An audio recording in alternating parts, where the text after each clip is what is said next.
ඔය උළුවස් ඇඟිල්ල හැප්පුණාම නම් කමක් නැහැ. ඒක කාටවත් මේ වෛරයක් ඇති වෙන්නේ නැහැ.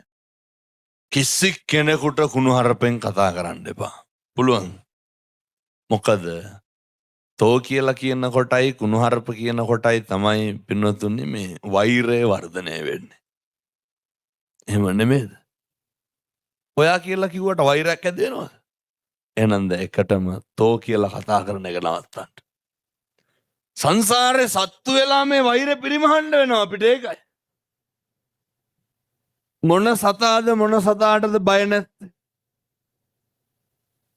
හැම සතෙක්ම හැම සතෙකුටම බය නෙමෙයිද ඉන්නේ?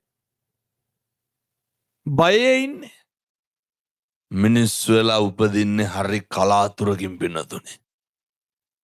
මම යෝජනා කරනවා මේ අම්මලාට තාත්තලාට තිරිසන් ආත්මවල උපදින එක ගැන හිතන්නවත් එපා.